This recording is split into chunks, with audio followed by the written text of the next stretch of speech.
Oi, galera do YouTube.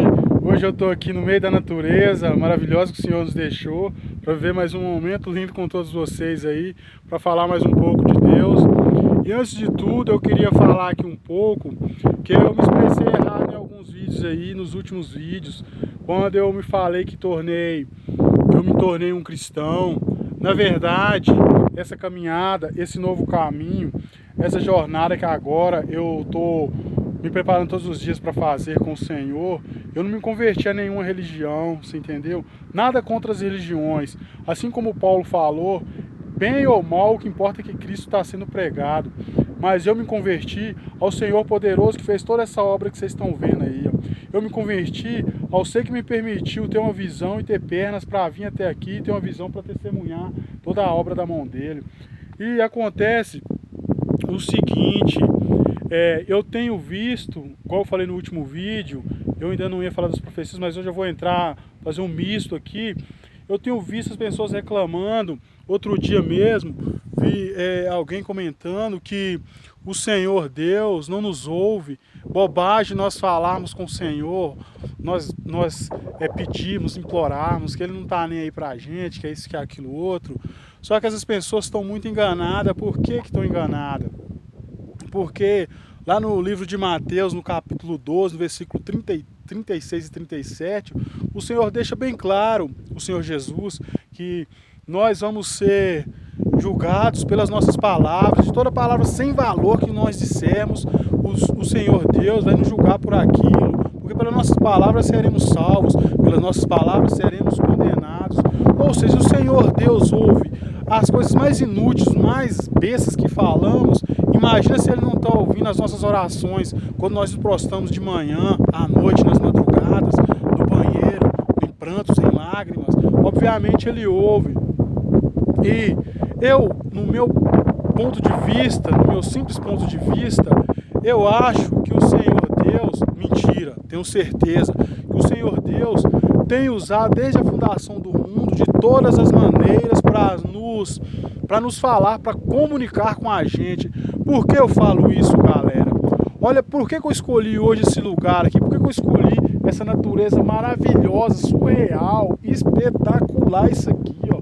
É sem palavras, é coisa de morder a língua, você entendeu? De tão esplêndido que você não foi inventado ainda no nosso dicionário, no vocabulário da humanidade, palavra para descrever.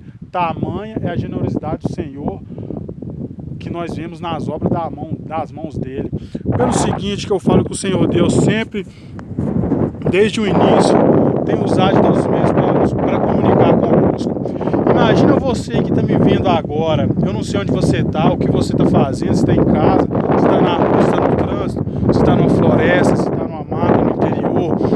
Só Deus sabe onde você está agora. Espero que esteja bem, que você ainda esteja acreditando, que você ainda esteja exercendo uma fé, que você ainda esteja nutrindo essa fé, porque o amanhã vai ser melhor. Aí Romanos capítulo 8, versículo 18, deixa bem claro que a glória que está por vir não se compara a nada disso que a gente vive aqui, não. É coisa mais e mais e mais além do que a gente pode imaginar. Aí você está andando em algum lugar e você se depara com essa natureza. Mas antes de se deparar com essa natureza, você se depara com dificuldades, adversidades, você se depara de repente com doenças, perdas, você se depara com frustrações, decepções, você se depara com todos os problemas que esse mundo coloca sobre nós, ou muitas vezes nós adotamos alguns problemas para nossas vidas, porque alguns nasceram realmente para sofrer, até para a profecia se cumprir, né? Para ver se a gente é generoso com os irmãos que vivem no nosso meio, mas muitos de nós escolhemos sofrer, assim como eu escolhi sofrer por muito tempo.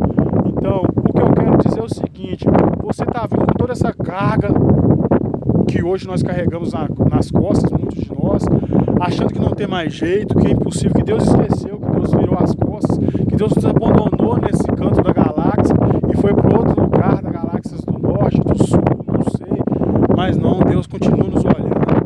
Quando você se depara com a natureza como essa, galera, olha que coisa espetacular, olha que vista surreal, é algo extraordinário. Para mim, o que está acontecendo aqui? Na minha opinião, o verdadeiro Deus está dizendo para você aí que está desanimado, que está duvidando de tudo, já não acredita em nada, né? No caso, Deus está dizendo para você que já perdeu as esperanças, que não, que Ele criou tudo isso, essa pedra que eu estou em cima dela, aquelas pedrinhas ali no chão, toda essa mata em minha volta, aquelas montanhas lindas, todo esse rochedo, aquelas nuvens no horizonte, eu sei que vocês estão vendo daí também, porque eu consigo ver. Ele fez tudo isso, esse céu azul maravilhoso, lindo, magnífico. Então, ele pergunta para você o seguinte: você acha que o seu problema, você acha que a dificuldade, você acha que a situação que você está vivendo, você acha que essa vida bagunçada em que você se meteu é difícil demais para mim resolver, é difícil demais para mim solucionar esse seu problema, é difícil demais para mim transformar essa situação, é difícil demais para mim tirar desse poço lamacento e pôr no rochedo firme? Eu criei tudo isso que você está vendo, meu filho. Eu criei tudo isso que as suas vistas alcançam, tudo isso que você admira, tudo isso que você muitas vezes cultua e me esquece de me cultuar, de me adorar, e adora tudo isso que eu criei. Você me esquece como criador, mas muitas vezes adora a criação. Toda essa criação que você adora, eu que criei. O seu problema é simples demais para me resolver. Eu só quero que você me aceite como seu Deus. Eu só quero que você grite para o mundo ouvir que necessita, que depende de mim, e com a força dos seus próprios braços, com a força dos braços dos seus amigos, com a força dos braços dos homens, você não é capaz. Mas eu quero que você declare que com a força dos meus braços, caminhando junto comigo, agarrado nas minhas vestes, você transforma, você sai dessa, porque eu criei tudo isso que você está vendo. Resolver o seu problema é assim para mim. Isso é o que eu entendo, galera. Esse é o meu ponto de vista. Perdoe o Senhor Deus se eu estiver errado, mas o Deus que criou tudo isso, o Deus que fez tudo isso aqui, não existe problema humano, de nenhum ser humano que ele não consiga resolver, não. Se apenas ele quiser, ele resolve. E se apenas você crer, ele responde. Então, é o seguinte também o que eu vejo. Eu tenho frequentado muitos templos, muitas igrejas, e eu tenho visto pessoas se convertendo em busca de uma vida tranquila, tá certo, uma vida de paz e sossego. Mas a Bíblia não prometeu essa paz e sossego, não, porque Jesus falou lá no livro de João, no capítulo 10, que o demônio veio para matar, roubar e destruir, e que ele veio para dar vida, e vida mais plena abundância. Mas no mesmo livro de João, capítulo 16, versículo 33, Jesus diz o seguinte, que eu lhe disse isso para que vocês tenham paz, porque no mundo vocês terão tribulação, mas coragem, eu venci o mundo. Aí muitos se convertem e vão para a igreja, acham que não vão ter mais doença, não vão ter mais problema, não vão ter um cinto arrochado de vez em quando no mês por falta de grana. Aí você olha para os homens da história que andou com o verdadeiro Deus, e tamanho fora a fé daqueles homens. Falo, por exemplo, de Abraão. Teve que sair da terra, deixar os pais, mas isso não foi tudo, não. Ficou 25 esperando a resposta do Senhor, e o Senhor amou, e ainda teve que lutar pelo seu sobrinho Ló contra aquele povo lá, né? Aí você vai ver Jacó, o sogro dele tentando enganar ele caminhava com o verdadeiro Deus, entendeu? Não foi fácil a vida de Jacó. Aí você vai lá e vê o José também, a vida de José não foi simples, não foi, e caminhava com o verdadeiro Deus. Isso, a Bíblia está falando o quê? Sem falar dos outros profetas, Elias, entendeu? Sem falar do próprio Cristo, do Paulo, do Pedro, como esses homens sofreram para hoje a gente ter a liberdade de falar do Senhor, a liberdade de dizer que adoramos o Senhor, que o Senhor é nosso Deus, o nosso pastor todos os dias. Então, o que acontece, meu povo? Você vai para a igreja, você vai se converter ao Senhor, Criador de todas as coisas, como seu único Deus e Salvador. Você vai se tornar uma pessoa monoteísta que crê em um único só Deus. Mas as dificuldades vão existir. Por que eu acho que as dificuldades têm que existir? Até para ver o tipo de fé que nós estamos cultuando dentro de nós. O tipo de fé que nós estamos exercendo no Senhor nosso Deus. Se é uma fé momentânea, se é uma fé sentimentalista, ou seja, quando as coisas estão boas, então tá tudo bem demais. Quando as coisas estão boas, tá tudo bem demais. Deus é maravilhoso. Quando as coisas se tornam difíceis, a adversidade vem, as dificuldades vêm, Deus esqueceu, Deus sumiu. Não, não. Lá em Eclesiastes, acho que no capítulo, se eu não me engano, 7, versículo 14, deixa bem claro: num dia bom a gente tem que ser feliz, e num dia de dificuldades nós temos que agradecer, porque Deus fez tanto um dia como um outro, até para a gente não saber o que vai acontecer amanhã. E eu fico vendo isso aí. As pessoas também, além de estar se convertendo a Deus, buscando a Deus, só para ter uma vida tranquila, não vou ter mais problema, não vou ter mais doença, não vou ter mais perda, tudo vai ser isento, tudo vai ser 100%, tudo vai ser ótimo. Não é bem assim. Deus não fala isso. Jesus deixou bem claro: eu lhes disse isso para que vocês tenham paz. No mundo vocês terão tribulação, mas coragem, eu venci o mundo. Tá certo que a caminhada com Deus, eu creio que é menos tribulação e mais paz. A caminhada sem Deus é mais tribulação e menos paz. Mas aí as pessoas estão enganadas quanto a isso aí. Por isso que é bom ir aos cultos, ouvir o que o pastor fala das profecias, ocupado, que qualquer um aí que medita e quer passar as profecias falam. Porque eu falo qualquer um? Porque de repente esse que você não bota fé nele é o mensageiro de Deus que está aí perto de você, querendo tocar a sua alma, querendo tocar o seu espírito. Mas aí você tem que pedir ao Senhor poderoso para estar ouvindo com ouvidos da fé e enxergando com os olhos de fé, né? Porque eu vejo também as pessoas buscando a Deus para se tornarem ricas, bem-sucedidas. Mas aí eu volto de novo para as profecias. Lá no livro de Deuteronômio, no capítulo acho que 15, versículo 11, diz o seguinte: sempre haverá pobre nessa terra, portanto, seja generoso com seus irmãos pobres que vivem no seu meio. Porque sempre haverá pobre nessa terra. Aí eu ligo isso com o mandamento: amar o teu próximo como a ti mesmo. Quando que você mostra que ama o seu próximo? Quando o seu próximo tem dificuldade, está triste, que você chega e dá um abraço, que você ajuda. Que imagina se todo mundo fosse milionário, bem. Como que você ia demonstrar o seu amor para o seu próximo? Você ia dar ele o quê? R$1 milhão? Ele já tem R$1 milhão. Você ia dar ele um planeta de presente, ele já teria um planeta de presente, um caso, um exemplo. Então, essas coisas, essas adversidades tem que existir para ver se você cumpre esse que é o segundo maior mandamento, né? Que é amar o teu próximo como a ti mesmo. Porque as pessoas estão buscando fortuna, mas a gente não vai atrás de Deus, não é para buscar fortuna não, porque ele deixou bem claro em Mateus, capítulo 6, versículo 33, buscar primeiro o meu reino e a minha justiça, e todas as outras coisas lhes serão acrescentadas. Só que muitos de nós estão fazendo o seguinte: estamos buscando primeiro as outras coisas e querendo depois que o reino de Deus e a justiça dele seja acrescentada a gente. Mas isso é fato de que não vai acontecer isso não. Buscamos primeiro o reino e a justiça de Deus, e todas as outras coisas que você deseja lhe serão acrescentadas. Se assim o Senhor achar que você é digno daquilo, porque a graça dele nos alcança. Mas as profecias deixam bem claro que nós não somos merecedores de nada. A graça do Senhor tem nos alcançado. Então, esse vídeo de hoje é mais para deixar esse alerta. As suas dificuldades são muitas, as adversidades que você está enfrentando são muitas, as lutas estão sendo grandes demais. O Senhor está mandando dizer o seguinte: eu fiz tudo isso aqui, você acha que eu não consigo resolver o seu problema? Você acha que eu não consigo resolver esse seu probleminha? Você acha que eu não consigo resolver essa sua dificuldade? Então você não é digno de andar comigo, você não é digno de carregar a cruz comigo. Você entendeu? Quando Jesus fala: tomai a sua cruz e me siga. Mas se você acredita que o Senhor Deus criou tudo isso e que Ele pode transformar a sua vida, a sua situação, venha caminhar com o Senhor. Vamos buscar primeiro o reino e a justiça dele, e todas as outras coisas vão ser acrescentadas, sem dúvida, galera. E hoje eu escolhi aqui, não estou dentro do meu quarto, estou aqui no meio da natureza, magnífico é isso aqui.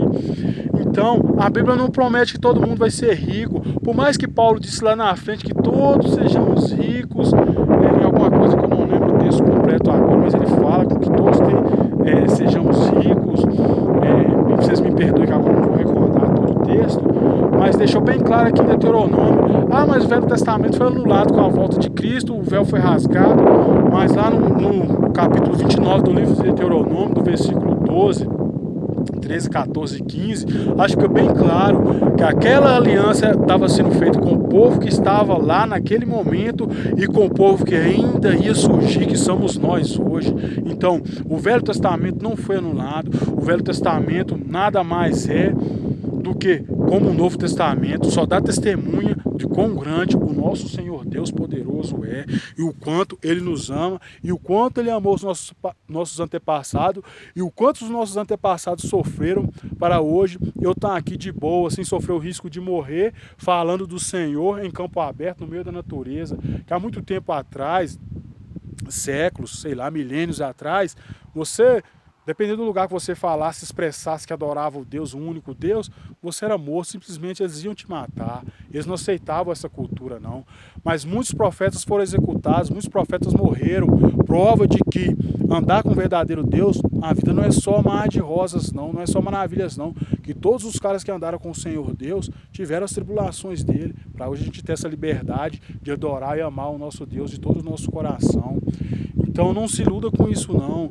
Talvez você vai ficar aí na igreja tempos e tempos e não vai conseguir uma situação financeira, não vai alcançar determinada situação financeira, porque não é isso que Deus promete. Deus quer que vocês busquem primeiro o reino e a justiça dele, e todas as outras coisas vão ser acrescentadas. O que pode ser as outras coisas? Uma família alegre, uma casa simples, você entendeu? Uma família alegre, talvez num rancho, uma família alegre e saudável, talvez morando em uma caverna, ninguém sabe não, você entendeu? Mas o Senhor Deus dá conforto, mas muitos vão adquirir sim riquezas, ouro, prata, até para ver Deus lá de cima, se eles vão ser generosos com os irmãos pobres que vivem no meio, você entendeu? Porque ele pediu para ser generoso. O maior mandamento: amar o seu Deus com toda a tua força, com toda a tua alma, com todo o seu coração. E o segundo maior mandamento: amar o teu próximo, ama a ti mesmo. E eu acredito, na visão humana, na minha condição carnal, que é o mandamento mais difícil de se cumprir. É amar o próximo como a nós mesmos, pelo fato de que muitas vezes o nosso próximo é aquela pessoa que quer o nosso mal, que nos odeia. Muitas vezes o nosso próximo é aquela pessoa que quer nos destruir, que quer nos humilhar, que quer nos ver sofrer, que fica feliz com as nossas desgraças, que fica feliz com as nossas derrotas, que fica feliz com os nossos prejuízos. Então isso é muito complicado, mas hoje o recado do Senhor é esse: eu posso resolver os seus problemas, eu posso resolver os seus problemas. Eu criei tudo que você vê, eu criei você. Esses problemas só existem porque eu permiti que eles existissem. Porque isso tudo, essa loucura do mundo todo existe para a minha palavra se cumprir. Eu não sou filho do homem para mentir, e nem...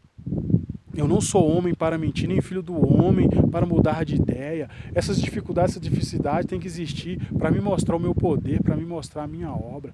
E a obra do Senhor dá testemunho do Senhor, de como Ele é grande, de como Ele é magnífico, de como Ele é espetacular. Eu me apaixonei pelo Senhor Deus, e que Ele me perdoe todos os meus erros. Nesses últimos dias me senti até um pouco distante do Senhor Deus, mas não vai acontecer de novo, porque Ele tem me tocado, tem tocado a minha alma. É isso, é para isso que você quer tal liberdade? Não, eu quero a liberdade para estar aqui fazendo isso que eu estou fazendo agora, falando do Senhor para vocês que estão me ouvindo. E acredite, o seu problema não é difícil demais para Deus, não. A sua adversidade não é difícil demais para Deus, não. Eu não estou te prometendo riqueza, nenhuma vida sem problemas nenhum, não. Eu te prometo aqui, em nome do Deus poderoso, uma vida de paz, uma vida de sossego, uma vida de conforto, você entendeu? E para ter um conforto, não precisa ser milionário, não. Quantos têm conforto com um salário mínimo? Eu, por exemplo, eu tenho meu conforto. Eu ganho bem pouco agora, igual eu sempre falei, tenho alegado desde quando eu saí da prisão. Nunca tive ganhando tão pouco, nunca tive devendo tanto, mas nunca tive tão alegre diante do meu Deus poderoso, que lá em Tessalonicenses, capítulo acho que 5, versículo 16 em diante, acho que fala, né? Estejam sempre alegres, orem constantemente, deem graça por todas as coisas. Essa é a vontade de Deus para vocês em Cristo. Não apague o fogo do Espírito Santo, não trate as profecias com desprezo, certifique-se de todas as coisas, apegando-se ao que é bom e afastando-se de todo tipo de mal. Saiba que Deus é com vocês, eu amo vocês, Jesus ama, Ele provou isso na cruz, Deus tem provado desde Gênesis e prova lá em Apocalipse também, que ama aqueles que perseverarem até o fim, porque daqui aqueles serão reinos do céu. Amém.